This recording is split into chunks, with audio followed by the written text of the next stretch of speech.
বিশ্বনবী জুমার খুতবা দিচ্ছেন, হঠাৎ বিশ্বনবী দেখলেন হাসান আর হুসাইন লাল দুইটা জামা পরে জুমার মসজিদের মধ্যে ঢুকে একবার কাতারের এইদিকে দৌড় মারে, আরেকবার ওইদিকে দৌড় মারে।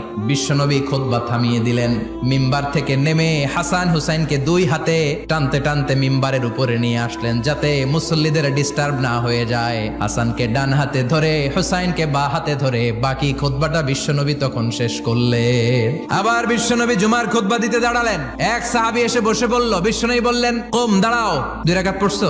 সাহাবী কয় না, পড়ি নাই। বিশ্বনবী বললেন, 2 রাকাত পড়ো। খুতবার নিরবিচ্ছিন্নতাকে ভঙ্গ করে বিশ্বনবী তাকে দাঁড়াতে বললেন, 2 রাকাত নামাজ পড়তে বললেন। তার মানে খতিব সাহেব মন গড়া শুধু খুতবা দিয়ে যায় না, ডানে বায়ে কোথায় কি হচ্ছে সবকিছু নজরে রেখে, কন্ট্রোলে রেখে সামাজিক সব সমস্যার কথাগুলো তুলে ধরে অসামাজিক কার্যকলাপের বিরুদ্ধে হুঙ্কার দিয়ে জুমার প্ল্যাটফর্মটাকে শক্তিশালী করাই হচ্ছে একজনের খতিবের দায়িত্ব। চিল্লায় এখন ঠিক কিনা? এ কাজই করেছেন বিশ্বনবী 500টা খুতবায়।